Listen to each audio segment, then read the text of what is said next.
Y ya mismo nos vamos a la comunicación telefónica porque lo tenemos allí, a un profesional médico, aparte es concejal de la ciudad de Resistencia, siempre nos atiende el teléfono, agradecemos públicamente su buena predisposición. No son muchos los políticos que en esta hora de la mañana atienden a la prensa, así que bienvenido nuevamente a la mañana de Contacto Inicial. Doctor Carlos Salón, Martín Sánchez lo saluda, ¿cómo le va? Buen día, Martín. ¿Cómo estás vos? Un saludo a la audiencia. Y primero, agradecimiento a ustedes, porque no es nosotros nosotros tenemos la obligación de estar dispuestos a comunicar lo que estamos haciendo y de paso si podemos colaborar en esta situación mucho más. Bueno, y el medio por el cual, el puente por el cual llegamos a la gente son ustedes, así que muchísimas gracias también a ustedes. Muchísimas gracias, doctor. Bueno, hablemos un poquito de todo lo que ha pasado en estas últimas semanas y sobre todo en la madrugada de este día, viernes, donde la dura noticia para la gran familia médica de aquí, de la provincia, ha perdido a uno de sus miembros, ¿no? Así es, una triste noticia. Enluta a todos los trabajadores de la salud. Finalmente, la batalla la hemos perdido la vida de un colega. Siempre estamos caminando con la vida y la muerte, el médico o el trabajador de la salud, pero particularmente los que estamos en el frente, llámese intensivistas o terapistas, cirujanos, neurocirujanos. Siempre sabemos que estamos peleándonos con la muerte y a veces nos toca perder. Perdemos un paciente, perdemos a alguien que queremos, pero en esta pierde un soldado del primer frente. Hemos perdido a un joven profesional porque tenía 53 años. Además, seguramente tantos pacientes se habrán salvado y beneficiado por su buena atención, por su capacidad, su sapiencia y además su personalidad de buena gente. Así que es triste, realmente no hay muchas palabras para poder contar lo que uno siente. Sí puedo decir de que va a ser un día, un antes y un después, a pesar de que también ya hemos perdido otro colega que también atendía a la gente de PAMI durante toda su vida y era uno de los médicos más queridos por los pacientes de PAMI, el doctor Paco Marín, que murió, fue uno de los primeros médicos que falleció acá en Resistencia, muy querido también. Y ahora, yo diría joven porque 53 años, reitero, estaba en la plenitud de su vida, de su sapiencia, de su experiencia, su conocimiento y su aplomo. Era un poco el general ahí en terapia intensiva, el jefe del Hospital Perrando. Así que estamos muy tristes. Verdaderamente va a ser un antes y un después de esta situación. Doctor Salón, sabemos que, bueno, a través de distintos mensajes de WhatsApp, distintas circunstancias en estas últimas semanas se fueron dando y viralizando a través de la red de esta red de redes que es el WhatsApp, y hemos conseguido también el audio de una terapista también que participaba y trabajaba con el doctor Gudet codo a codo prácticamente en esa sala.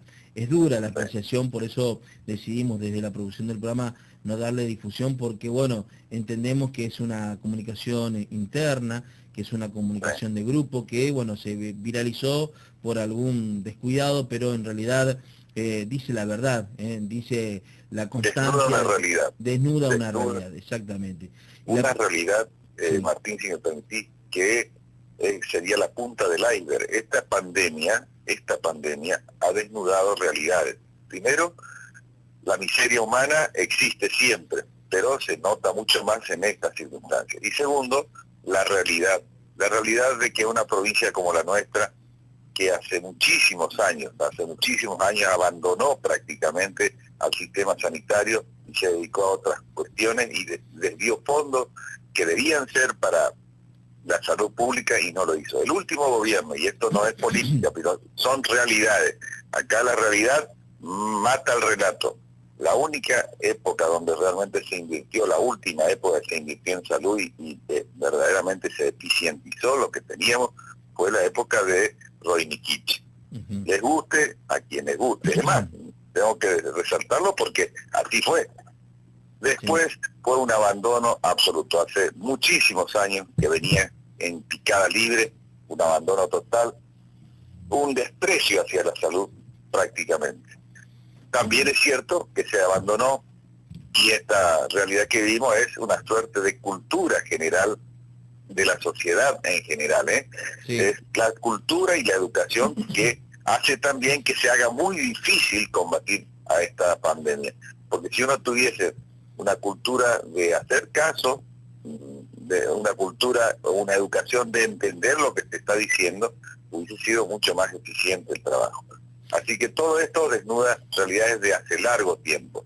Uh-huh. Lo que sucede es que en una situación de guerra, porque esto es una situación de guerra, hay un enemigo general microscópico que puso de rodillas al planeta, es mucho más evidente, se nota mucho más. Y cuando nos toca el dolor de perder soldados en combate de la primera línea, la verdad que duele mucho, duele mucho. Yo no sé qué estará pasando hoy por la cabeza de cada uno de nosotros, yo sí lo siento, pero siento una terrible impotencia, mucha bronca. La verdad que yo soy un hombre meridional generalmente, pero tengo mucha bronca, y esto me imagino que estará seguramente diseminado este sentimiento en todo el sistema sanitario de la provincia del Chaco y particularmente del Hospital Ferrando. Doctor, ¿qué visión particular o qué opinión le genera cuando Víctor Zierman, el senador nacional por la bancada de la UCR Cambiemos, hablaba ayer precisamente en videoconferencia con Santiago Cafiero diciéndole que por favor vengan a ayudarnos porque nos estamos muriendo? Fueron las frases del senador nacional Víctor Zierman, aduciendo que el Chaco necesita una ayuda pero certera y no necesita tanto envío de dinero, porque finalmente el envío de dinero, la partida de dinero hay y es lo suficiente como para encarar estas campañas de prevención, pero al fin y al cabo no se está dando con el punto o no se está dando con la nota en la tecla para darle justamente continuidad a una proyección para salvar vidas por sobre todas las cosas y no tener estas curvas de contagio tan ampliadas en tiempo de cuarentena y en tiempo donde las personas obviamente resguardan en sus hogares digamos la posibilidad de que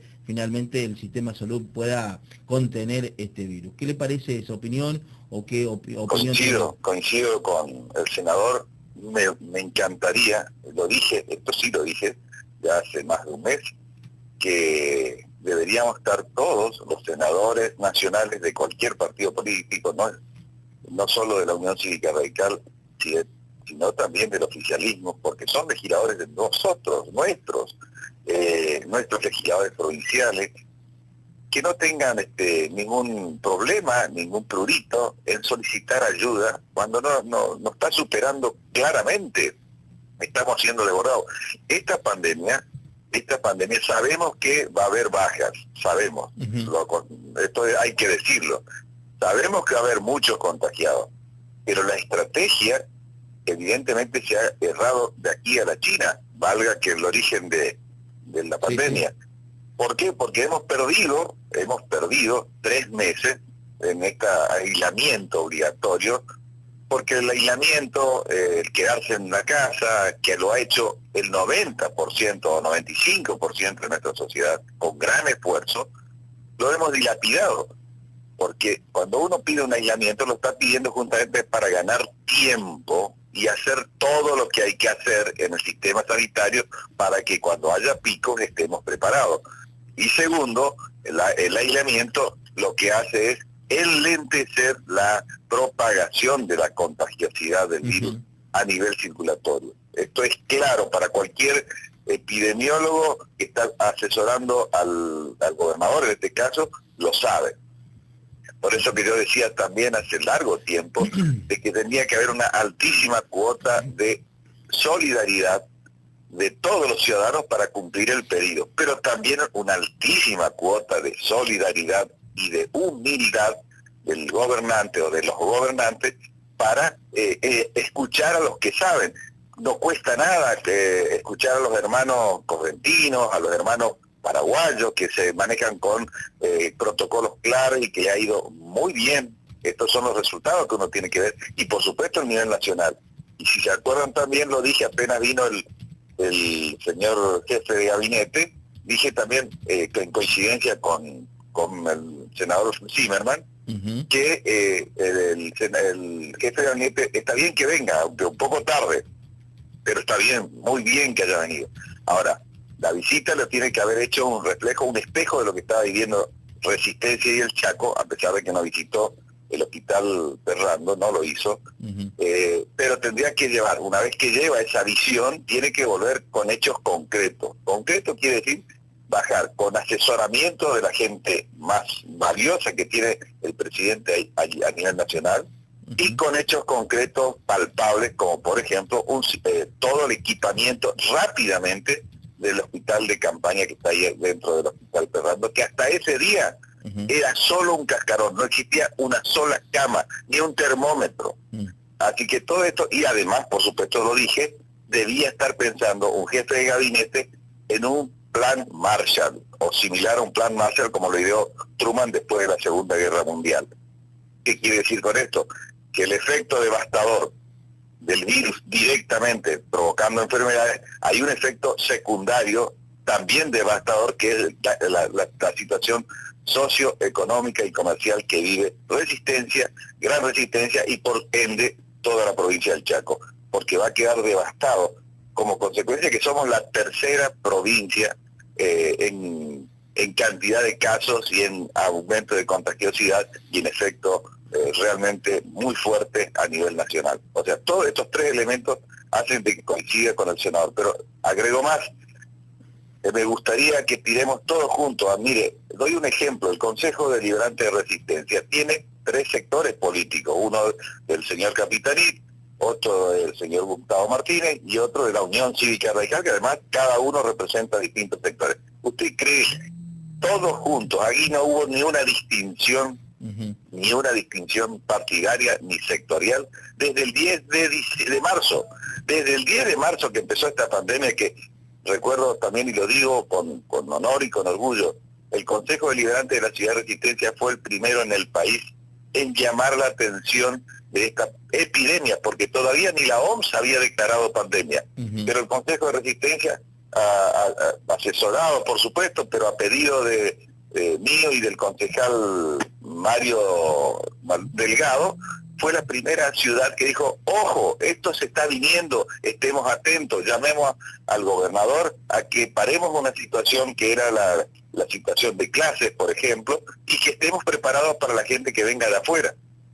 8 días después, recién se declaró la pandemia y el gobierno nacional declaró el aislamiento. O sea, nosotros estuvimos anticipando esta cuestión y el Consejo Deliberante fue el primero en hacerlo, pero además en dar ejemplo de que los 11 concejales de Resistencia nos atrincheramos todos juntos y tiramos para adelante, y que haríamos ese mismo ejemplo del intendente y del gobernador. A mí me hubiese gustado, la verdad, y a toda la ciudadanía nos hubiese gustado, de que en estas circunstancias dejen de lado las peleas internas y tiren juntos, porque acá en el medio estamos los vecinos, estamos los ciudadanos, estamos la gente que creímos que había que elegir un gobernador y un intendente para que lideren en una situación normal, y más aún en una situación difícil como en esta pandemia. Así que yo quiero verlos trabajar juntos. Honestamente, ya va a haber tiempo para internas y ya va a haber tiempo para elecciones. Hoy por hoy, las circunstancias especiales y excepcionales de esta pandemia exige el máximo de grandeza y de humildad para trabajar todos juntos. Correcto, doctor. Le voy a pasar el diálogo con mi compañero de tarea, Walter Mespuler, que está justamente aquí al lado mío para charlar junto con usted, ¿eh? Buen día, doctor Salón. Walter Mespuler le da los buenos días. Sí, Walter, ¿cómo estás vos? Muy bien.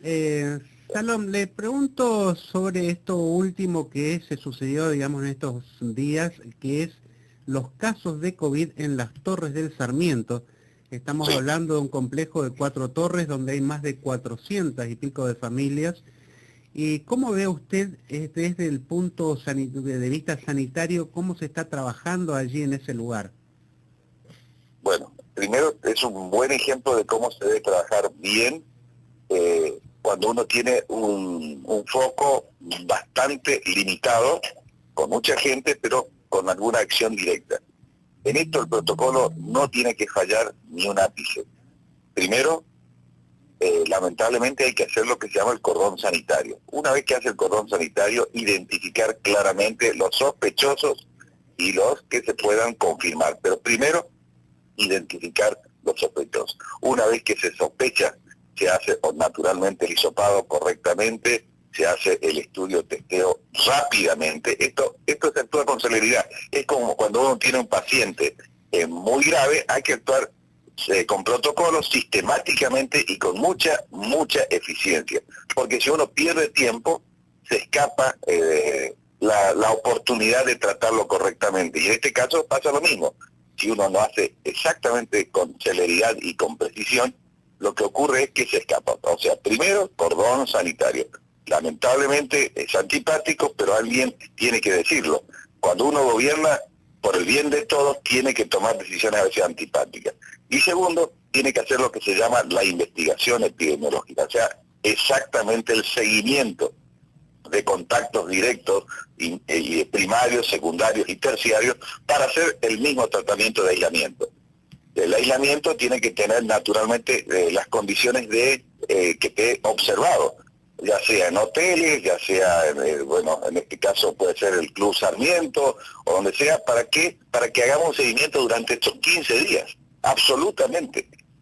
Cuando tenemos aquí este rango, hay otro protocolo que habla de asintomáticos leves, presintomáticos, sintomáticos. Y cuando entramos a sintomáticos, ingresa otro protocolo que es sintomáticos con sintomatología leve que no requiere internación, que puede quedarse en su casa, sintomatología leve pero que tiene que estar controlado en un lugar más de cerca, y después pasamos a los que tienen que tener internación en terapia intermedia, en terapia, y cuando pasa a terapia tenemos el que está en terapia y el que pasa a asistencia respiratoria mecánica. Todo esto es protocolo. Mire, yo soy cirujano y toda mi vida nos enseñaron que para que nuestro paciente tenga la mejor atención y la mejor eficiencia en nuestro tratamiento, debe existir un protocolo. Si yo sé que tengo que operar de una vesícula, existe un protocolo para operar vesículas.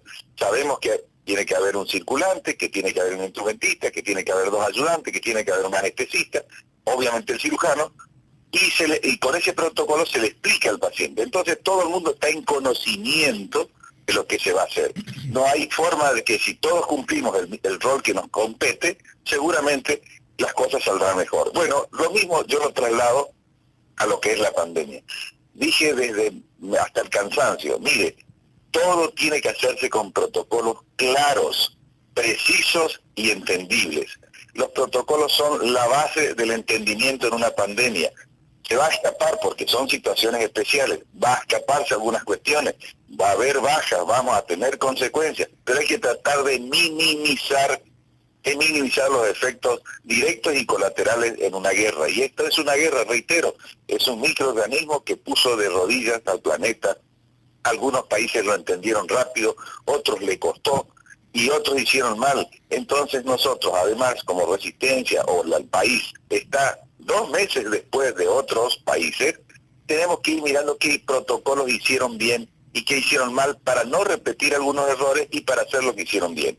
Esto lo hizo, y doy este ejemplo porque no voy a hablar de Suiza, porque también he estudiado los protocolos de Suiza, de República Checa, de Italia, de España, de Inglaterra. Lo voy a decir acá cerquita. Cruzamos el charco y lo tenemos al país hermano de Paraguay.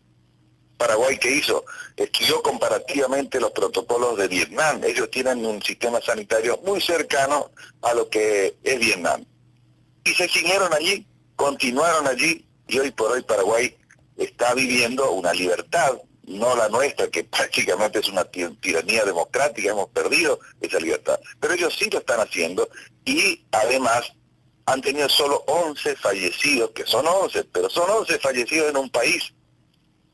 Tenemos que aprender de estas cuestiones. El sentido común es el mejor camino que nos pueda guiar, es el mejor GPS que nos pueda guiar a los gobernantes para que nos equivoquemos menos, porque en realidad acá estamos aprendiendo todo. Hasta la OMS se equivocó varias veces.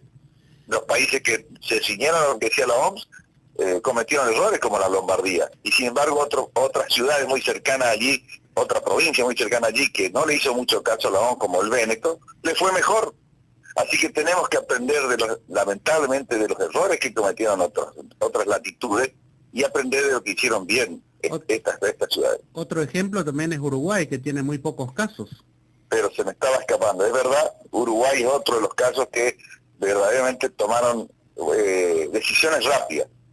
Son cosas que tenemos que mirar con firmeza. Por eso yo como gobernante, ¿qué haría? Y bueno, señores, nombro a 10 médicos epidemiólogos acá, que lo tenemos en la Facultad de Medicina, es una cantera de grandes personas y grandes profesionales. Yo me hice recortado rápidamente por la Facultad de Medicina, por la Facultad de Abogacía, para pedir lo que es politología, sociología, el sentimiento social, obviamente con psicología social. Esto hay que hacerlo así. Es la mejor forma, recortarse por los que saben y los que pueden asesorar, y además sin tener sesgos políticos. Esto es terrible. Por eso decía que también aflora la miseria humana en esta situación.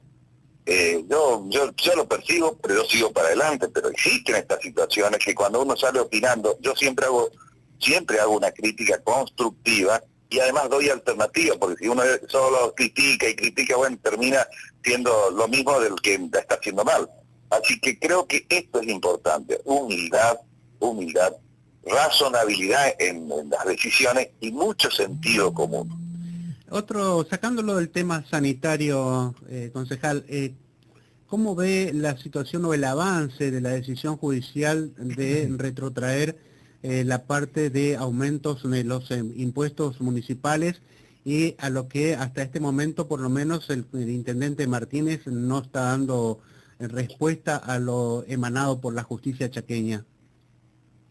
Bueno, aquí habla uno de los íconos de la terquedad política, ¿no? Lo dijimos el 17 de diciembre, yo salí inmediatamente después de la sesión a denunciar el impuestazo. Pero esto lo hice previo aviso a las autoridades municipales. Esto se hizo antes de aprobarlo, o sea, el que avisa no traiciona, ¿verdad?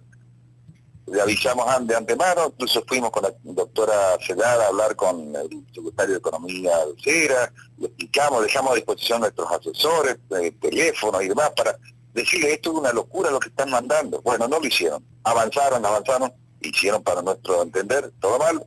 El bloque no acompañó en ese entonces. Y después yo intenté, cuando me tocó ser presidente del Consejo Deliberante, cuando tuvo sus largas vacaciones el intendente, y fracasó. Intenté hacer una ordenanza meridional, más justa, más equitativa, que era llevar entre todos los concejales a un incremento de todos los tributos municipales, o sea, toda la ordenanza general tributaria, a un incremento que me parecía a mí razonable, que era el 55% de la inflación que tuvimos en el 2019. Lamentablemente fracasó por falta de quórum, porque se ausentó una concejal, y bueno, siguió en largo. Nos presentamos nosotros con una ordenanza alternativa, lo que siguió adelante, también Fabricio Volati, que había acompañado en ese momento la ordenanza, a mí sorpresivamente, por supuesto, no entendía bien, pero después se da cuenta de su error, y esto yo valoro mucho, cuando uno se equivoca y trata de volver atrás, y empezó toda un derrotero para tratar de revertir ese error que había cometido. Hoy estamos juntos pensando en igual. La justicia dio la razón a que fue una serie de errores conceptuales muy serios, y nosotros ahora en esta situación lo que tenemos que hacer, insisto de nuevo, el Consejo Deliberante debe reunirse y sacar una ordenanza justa y razonable, derogando aquella anterior. Y más aún, en aquel entonces no se hablaba de pandemia, no se hablaba de esta situación especial, que con más razón profundizó la situación de falta de recursos del municipio, como consecuencia que obviamente nadie está pudiendo pagar. Así que creo que es un buen momento. Más que nada creo que también es una rebelión, digamos, de todo el pueblo chaqueño, o de resistencia por lo menos, de no someterse, digamos, a las decisiones arbitrarias a veces de los políticos, de hacerlo por ahí lo que se les da la gana, digamos, y meterle la mano en el bolsillo descaradamente, ¿no? Descaradamente. Por donde se la mire la ordenanza era confiscatoria, por donde se la mire. Pero aún más, este es un buen argumento, incluso yo le decía, tengo también que decirlo porque no traiciona, pero dijimos al intendente, después que pasó y cuando empieza la pandemia, tuvimos una reunión referida a la pandemia en sus pocas apariciones que tuvo. Y dice, le dijimos ahí en ese momento, pero señor intendente, qué mejor momento para que afloren los buenos sentimientos, y además como un gran argumento, porque esto es único, es inédito, la pandemia, es un buen argumento para decir, bueno, entendiendo la situación, vamos a volver atrás la ordenanza y vamos a tratar de que la gente pueda pagar, sí, con sentido común. Vuelvo con esta frase que tenemos que tenerla en la cabeza, bajamos la ordenanza a algo más justo. Obviamente la contestación fue no. Qué lástima, dije yo, evidentemente no nos entendemos con el señor intendente.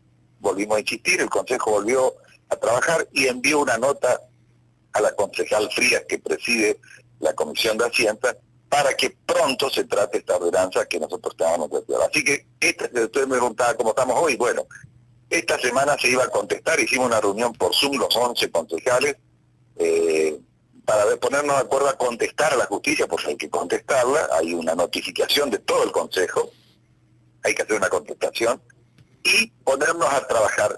Yo diría, ponernos a trabajar sería, es una redundancia, porque en realidad ya trabajamos en esto, es solo poner en concreto, a través de una sesión, porque se tiene que celebrar una sesión para contestar al Poder Judicial, y también en el mismo momento, ojalá sea así, que haya de vuelta un gran sentido común, en la misma sesión se apruebe, derogando la 13.258, si mal no recuerdo, y poner en marcha una nueva ordenanza general tributaria más justa, más equitativa, que sería lo lógico pensar en lo que fue la inflación, o un poco más, porque también entendemos que hay un atraso en la actualización de los tributos, pero no más de eso. Y reitero esto, hay muchos ciudadanos que siempre fueron buenos pagadores. La generalidad de Resistencia es que es buena pagadora tributaria, quiere cumplir con su compromiso, pero en esta forma y en esta cantidad se le hace muy difícil. Bien, concejal Salom, muchas gracias por su tiempo y bueno, nuestra solidaridad de acá desde la emisora para todos los galenos de la provincia por esta pérdida, digamos, tan lamentable en lo que fue justamente el deceso del doctor Duré en la jornada de hoy. Muchísimas gracias, Walter, muchas gracias, Martín. La verdad que es un día muy triste para todos los galenos, para todos los trabajadores, pero para todos los trabajadores de salud y también seguramente para muchísimos pacientes que pasaban por las manos del doctor Duré. Que tenga muy buenos días, doctor Salom. Buenos días.